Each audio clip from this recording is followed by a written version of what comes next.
everyone. I'm Avishek from ninth semester, and I, I hope all of you are doing well.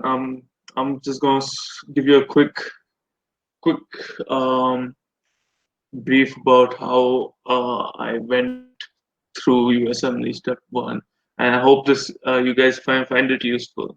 So, um, firstly, um, when I was in second year, the changes was still they still didn't come into picture. So I just decided to give it in third year, and why exactly I'll tell you right now.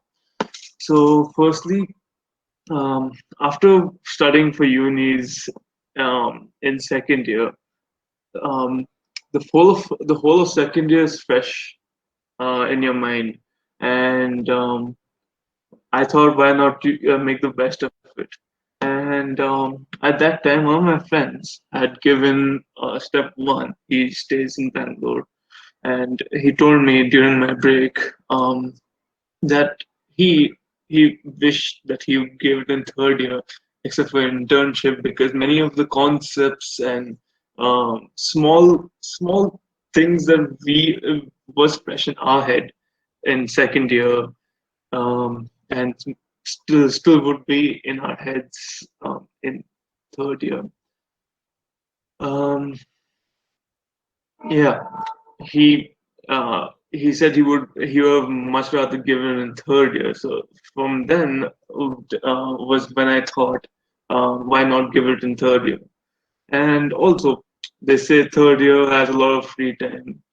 I know it's subjective, but I did find a lot of free time in sixth and seventh sem, especially sixth sem. And fourth was just a challenge to myself. So how I started my prep. So again, in a 1 month off during after unis, I I just started giving a read through first year and Pathoma, and I remember my friend gave me his Kaplan question bank, and that's when I started my uh, preparation. Not my dedicated period. I just started my preparation a little bit more seriously, because first I was just breezing through first year and Pathoma, just giving a read. Then I started doing Kaplan. In Kaplan also, in the start, I used to get many of them wrong. Um, so until I think end of Feb was when I got the hang of the Kaplan questions, and yeah, I decided to purchase the Bible. Um, that's UWorld. I mean, you can't do USMLE without UWorld. So my dedicated period was from March to September last year. So what do you need in your dedicated period? And this again subjective question, but three things that are you would definitely need, and everyone would tell you the same thing: first aid, pathoma, and your world. These three things you can't do without. First aid, again, like Ami said, it's a review book, and it um, it's essential to go through it. You can't do without first aid. Um, they first it keeps everything pretty short and concise, and only give you the high yield points that you need to remember. Like Ami said, the buzzwords, they make sure that you remember, you're aware about the buzzwords, and yeah. And pathoma is very useful for the histopathological examination, which come up in many questions. In first, it also the a lot of histopath present. but not all of them. Pathoma has all of them. Um, yeah, and you would most likely take the 6 month subscription where there are you have you have an option to reset it once and start over. And yeah, the two U-World self-assessments present in the 6 month subscription. Uh, so your additional resources, there are many. I mean, if you Google additional resources for step one, you will find endless number of resources. But I would recommend, if it does come helpful for you, Sketchy Micro, Sketchy Farm. Um, I didn't really use them, but I did really like Golian lectures. It's for Patho, and it's I how I used it was basically to reinforce the knowledge I already had. So, like when I was going to my combat postings or something, or I was in the gym, except for listening to music, I would listen to these lectures, because these are all audio lectures. They help. I found it very helpful for reinforcing the knowledge, and I would recommend you guys to use Golian lectures too. Kaplan's study material I didn't use, um, but many people do use it. And the question bank is a good. It's a good start. Okay, if you if you're not sure if you want to give USMLE or how the questions are, and you're just unsure and you just want to have a feel for USMLE, try the question bank and assess yourself accordingly before purchasing step one. Sorry, before purchasing your word. And also one YouTube channel which I really did find helpful was Dirty USMLE. That was the name at my time when I did give it. Now they changed the name to Dirty Medicine, but they show you many high yield questions. They teach you high yield concepts, and uh, they show you many images that might not be present in first aid, like CT scans and X-rays. Tell you they also make you aware about buzzwords here and there. So yeah, first aid, I would recommend you give anywhere from 2 to 4 reads. Um, it's a lot of information, like I said. It's very concise, just high yield points are written in them, and a little bit of pathology. And pathoma, that depends. I gave it 2 reads, but sorry for the background disturbance. So Pathoma, I did give 2 reads, and that was more than helpful because when you do UWorld, they explain every concept and um, every every option in the question, with the answers, pathology, the pathogenesis, why it's not the option. So yeah, after a point, I didn't find any use for pathoma anymore.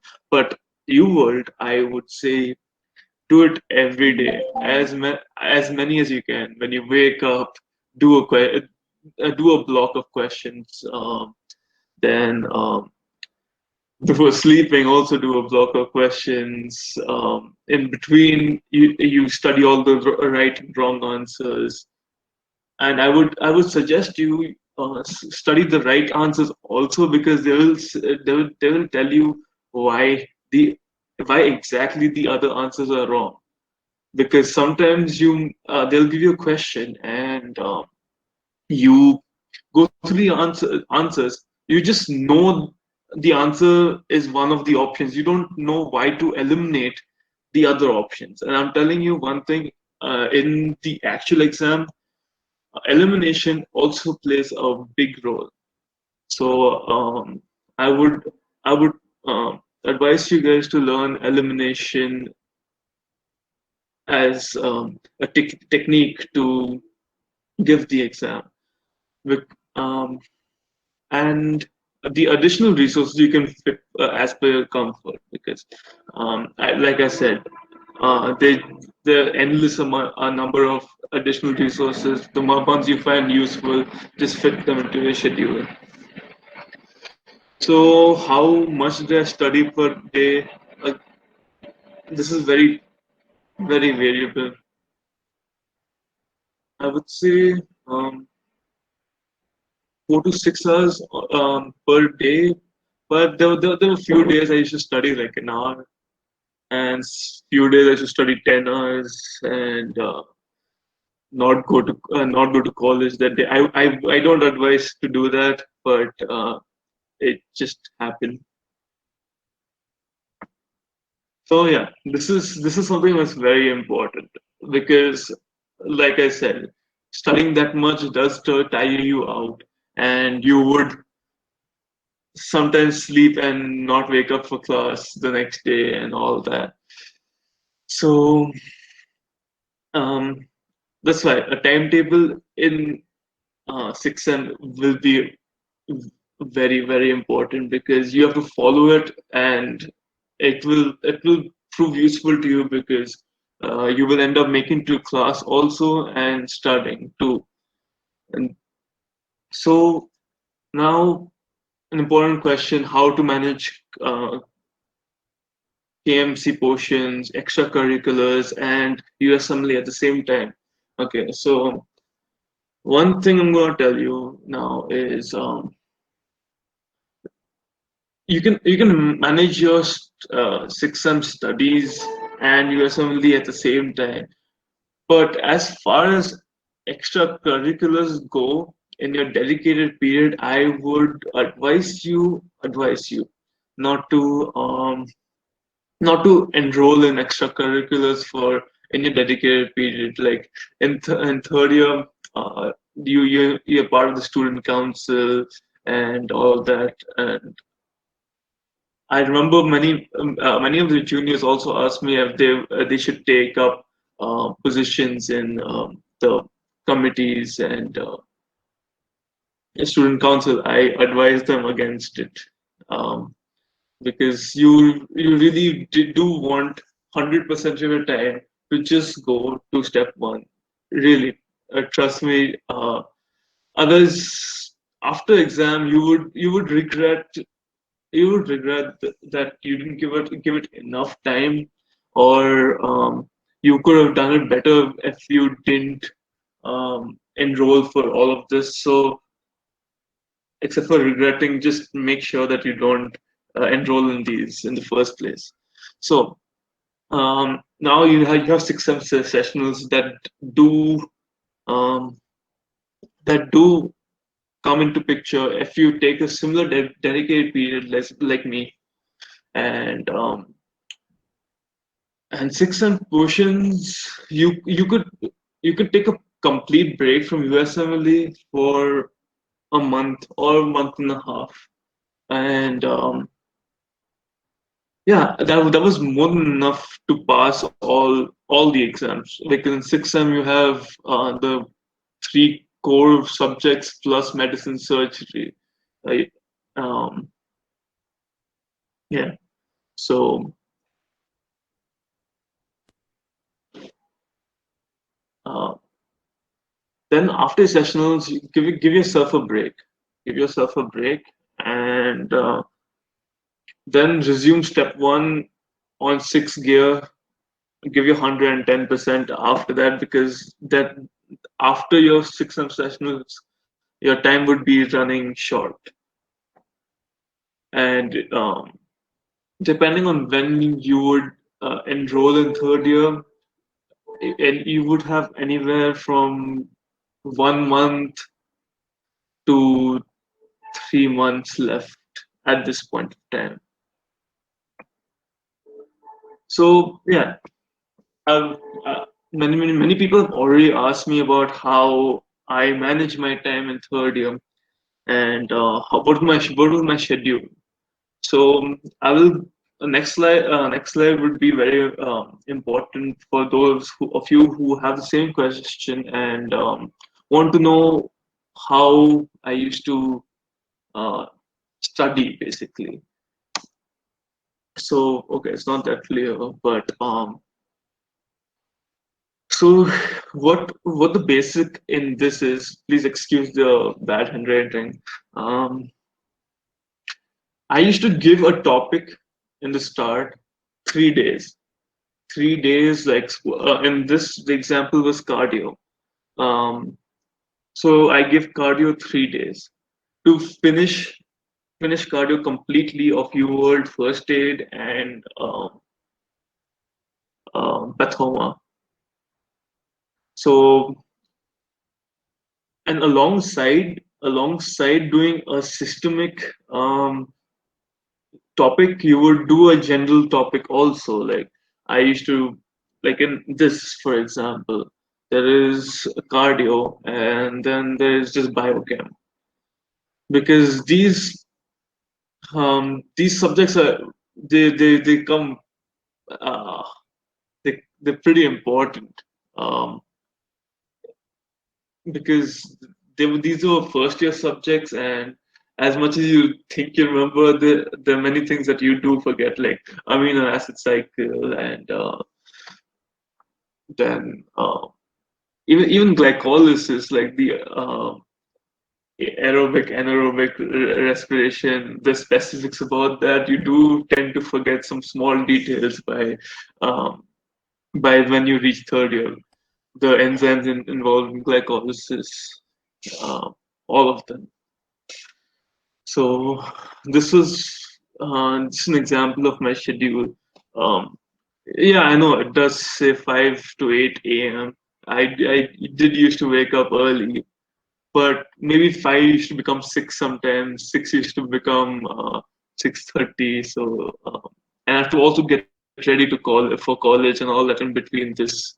So yeah, so this will be my schedule.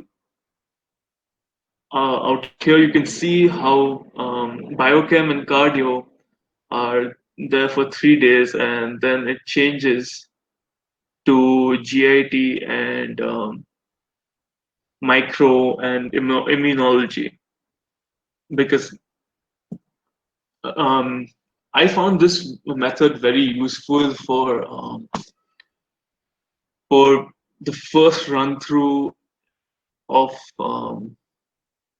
UWorld because the most important thing is make sure you go through the wrong questions, okay, and the right ones, unless you know the question so well, um, then you could skip it. But make sure you go through all the wrong answers. And these 50 questions, 70 questions were a target. I used to get through what? Um, okay, around 50 a day, 50 to 60. In the start, I should get through 50 to 60 questions along with reading through all of them by the end of the day. And my after my second or third month, okay, third month onwards, I started doing around 80 to 100 questions a day. And yeah, that also helps you if you do that many questions a day, it helps you get a general idea of what you need to look in a question. What do you have to look for in a question? Like at one point of time, I remember you could just show me a random UWorld question, and it could be long. It could be long, and I would get the gist of the question in like 2 3 seconds because you know exactly what you have to look for by with experience. You go through more questions, you will know exactly what to look for. Like Ami said, you start with the last last sentence, and they will ask you what they will they will tell you what they want in the question, and you can go back to the question and you look for exactly things that would help you come to your diagnosis or come to the answer. So now do's and don'ts. So these are pretty important because you keep your morale high through these 6 months or however long you keep your dedicated period for. So one important thing for many of you, I don't know, but do be ready to sacrifice a lot of free time. I know it's easy to stay safe, but it does get harder when push comes to shove. Um, you you have to say no to your friends over and over again because you just have to sit and study. And maybe few people might not understand, few will understand, but yeah, this is important if you're giving in third year especially. And secondly, do come up with your own timetable because it's a long process. You should stick to something comfortable to you, not for others, because it will be counterproductive for you. Third, you saw in the last slide, do you allow yourself days off? Like study will put all your effort Monday to Friday and give yourself a Saturday off, and then restart from Sunday. And yeah, it's a long journey, and you'll keep yourself on track all the time, except for when your sessionals are, or um, yeah. And also keep solving as many questions as you can. Yeah, I told you, with experience comes speed, and speed is the essence in the exam. And I already said it many times, but I reiterate myself again. Read the explanations of UWorld well many times. Them beyond first aid level, because first aid is mostly key points. In UWorld, they'll tell you the exact explanation. And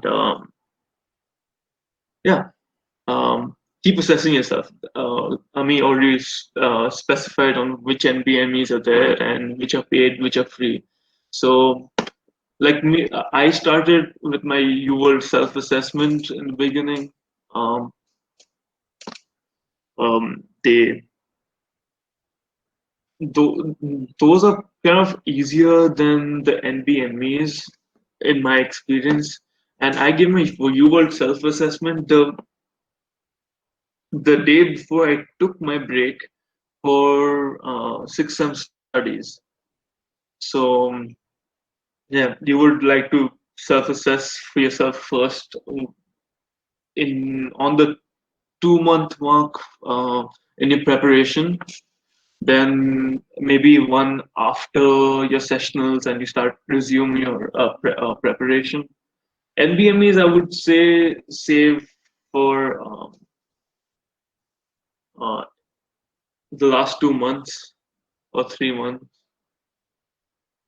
Um, or you could do the method Ami said. You can use an MBME and do two UL self-assessments after it to simulate a um, real exam. Or what I did, because I had already done my UL self-assessments before. So what I did was I did my NBMEs. I did one MBME, suppose, and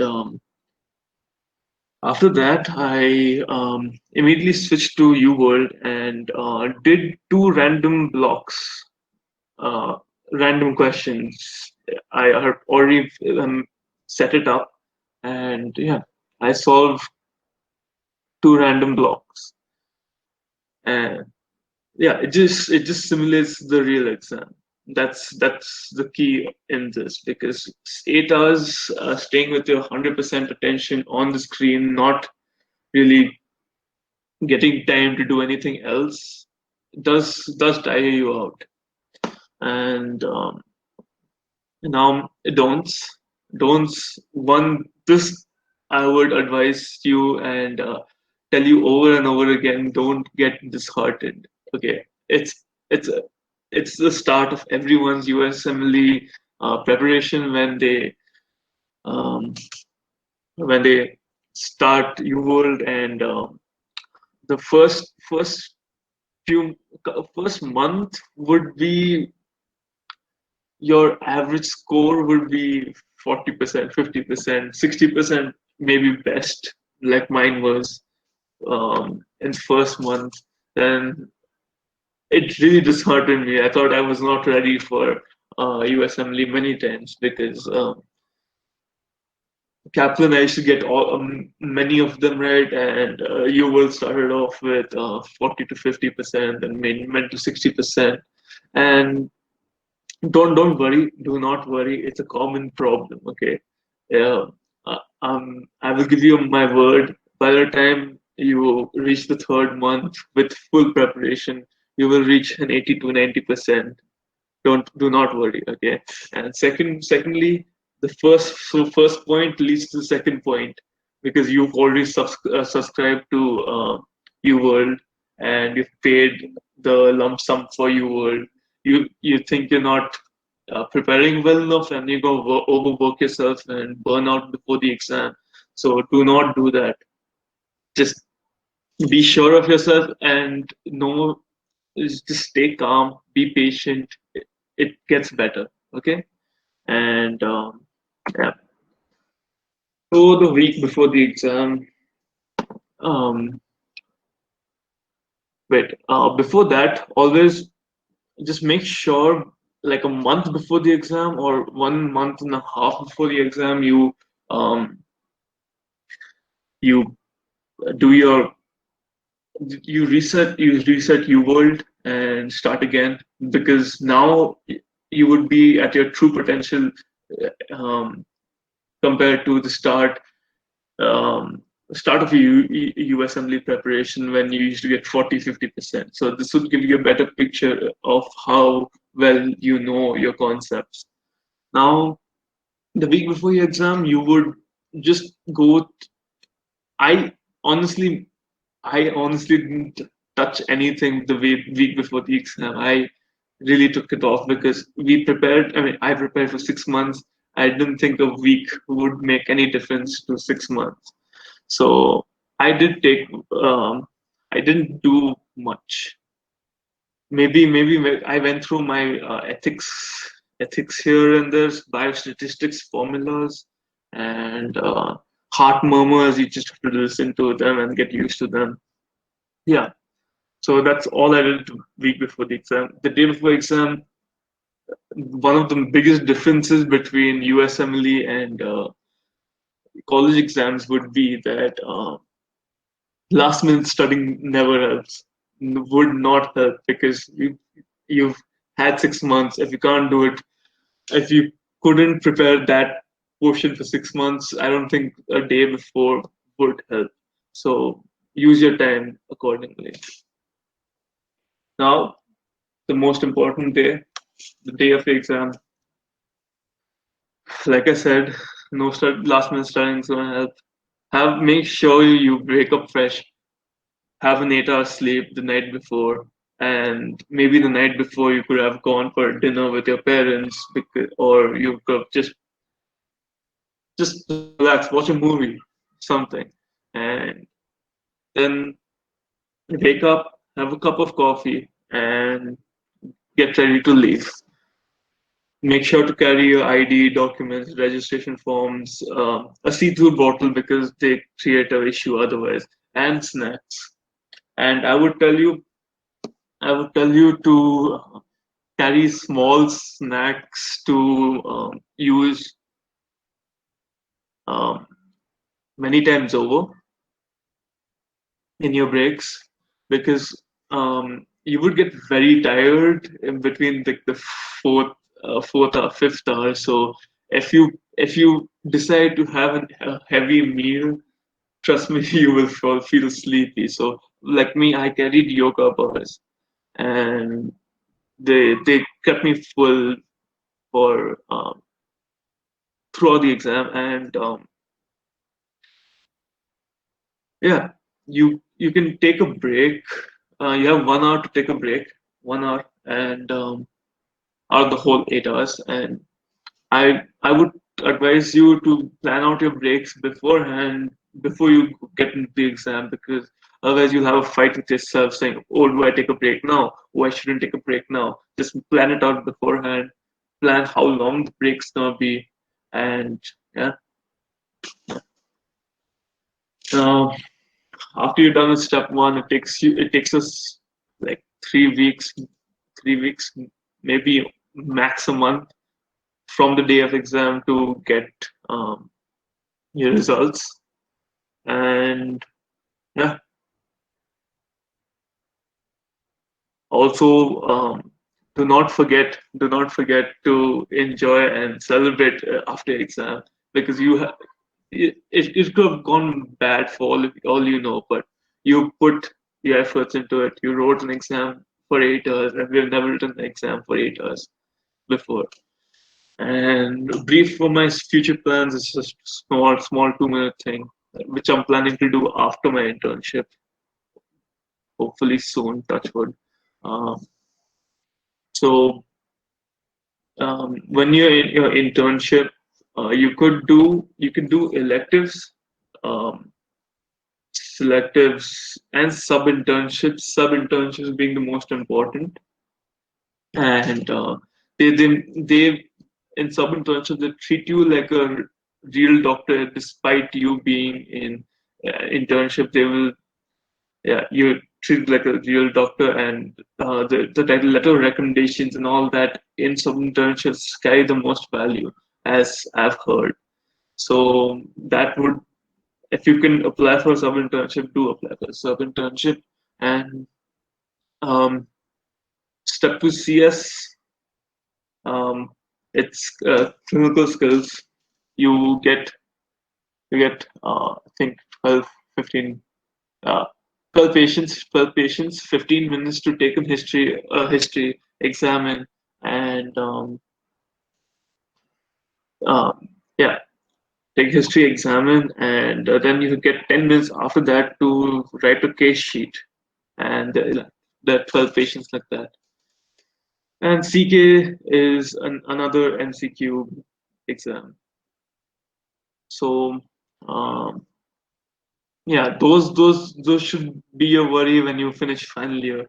Um, Step one, for those of you who are first and second year, it's a possibility to give in third year and get good results.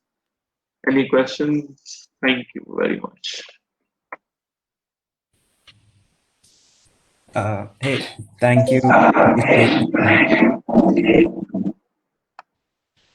Yeah, thank you, Abhishek. That was really, really nice and really reassuring, honestly.